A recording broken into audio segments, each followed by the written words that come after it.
নমস্কার, সবাইকে আমাদের বিদ্যাশিক্ষা ইউটিউব চ্যানেলের পক্ষ থেকে স্বাগত। আমি সিআরপি সুব্রত স্যার। আজকের এই গুরুত্বপূর্ণ ক্লাসে বাংলা সাহিত্যের ইতিহাসের গুরুত্বপূর্ণ প্রশ্ন ও উত্তর নিয়ে আলোচনা করব। আশা করি বিভিন্ন প্রতিযোগিতামূলক পরীক্ষার জন্য এই ক্লাসটি খুবই গুরুত্বপূর্ণ হবে। চলুন আর বেশি কথা না বলে শুরু করা যাক আমাদের আজকের এই গুরুত্বপূর্ণ ক্লাস। ক্লাস শুরুর আগে আমি তোমাদের বলবো পুরো ক্লাসটি যেন তোমরা মনোযোগ ও ধৈর্য সহকারে দেখো। আজকের ক্লাসে আমাদের প্রথম প্রশ্ন, ফোর্ট উইলিয়াম কলেজ কবে প্রতিষ্ঠিত হয়? উত্তর, 1800 খ্রিস্টাব্দে ফোর্ট উইলিয়াম কলেজ প্রতিষ্ঠিত হয়। পরবর্তী প্রশ্ন, বাংলা ভাষার প্রথম যথার্থ শিল্পী কে ছিলেন? উত্তর, বিদ্যাসাগর ছিলেন বাংলা ভাষার প্রথম যথার্থ শিল্পী। পরবর্তী প্রশ্ন, দীনবন্ধু মিত্রের শ্রেষ্ঠ প্রহসনের নাম কি? উত্তর, সধবার একাদশী দীনবন্ধু মিত্রের শ্রেষ্ঠ প্রহসন। পরবর্তী প্রশ্ন, শেষ প্রশ্ন উপন্যাসটি কার লেখা? উত্তর, শরৎচন্দ্র চট্টোপাধ্যায়ের লেখা। পরবর্তী প্রশ্ন, গীতাঞ্জলি কাব্যগ্রন্থের লেখক কে? উত্তর, রবীন্দ্রনাথ ঠাকুর হলেন গীতাঞ্জলি কাব্যগ্রন্থের লেখক। তিলোত্তমা সম্ভব কার লেখা? উত্তর হবে মাইকেল মধুসূদন দত্ত, অর্থাৎ তিলোত্তমা কাব্যটি মাইকেল মধুসূদন দত্তের লেখা। আমাদের পরবর্তী প্রশ্ন, বাংলা ভাষায় অমিত্রাক্ষর ছন্দের প্রবর্তন কে করেছিলেন বা করেছেন? উত্তর হবে মাইকেল মধুসূদন দত্ত। তিনি বাংলা ভাষায় অমিত্রাক্ষর ছন্দের প্রবর্তন করেছিলেন।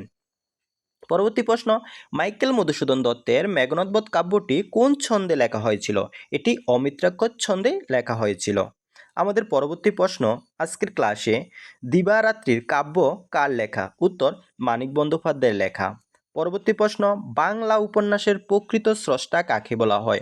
উত্তর, বঙ্কিমচন্দ্র চট্টোপাধ্যায়কে বলা হয় বাংলা উপন্যাসের প্রকৃত স্রষ্টা।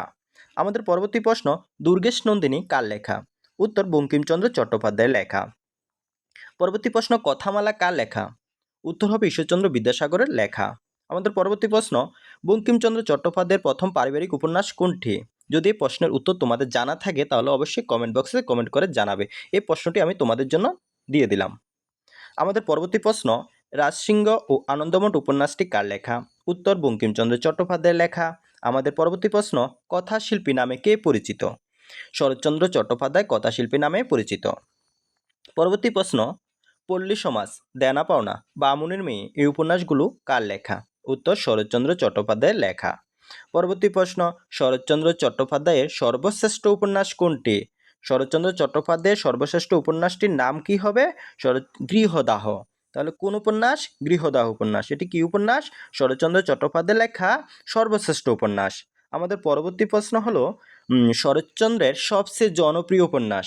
শ্রীকান্ত উপন্যাস হলো শরৎচন্দ্র চট্টোপাধ্যায়ের লেখা সবচেয়ে বেশি জনপ্রিয় উপন্যাস। পরবর্তী প্রশ্ন, শরৎচন্দ্র চট্টোপাধ্যায়ের লেখা মহেশ গল্পের গ্রামের নাম কি হবে? শরৎচন্দ্র চট্টোপাধ্যায়ের লেখা মহেশ গল্পের গ্রামের নাম হলো কাশীপুর গ্রাম।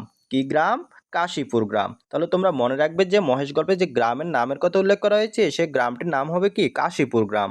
আমাদের পরবর্তী প্রশ্ন, হারানের নাচ জামাই গল্পটি কার লেখা? উত্তর, মানিক বন্দ্যোপাধ্যায়ের লেখা। আমাদের প্রশ্ন, বন্দে মাতরম সঙ্গীতটি বঙ্কিমচন্দ্র চট্টোপাধ্যায়ের কোন উপন্যাসের অন্তর্গত? তোমরা সবাই এই প্রশ্নের উত্তর জানো। উত্তর হবে কি? আনন্দমঠ উপন্যাস। আমাদের পরবর্তী প্রশ্ন এবং এই ক্লাসের আজকের শেষ প্রশ্ন, দীনবন্ধু মিত্রের লেখা নীলদর্পণ নাটক। ঠিক আছে, প্রশ্নটা এভাবে আসবে যে নীলদর্পণ নাটকটি কার লেখা বা লেখককে? উত্তর হবে কে? উত্তর হবে দীনবন্ধু মিত্র।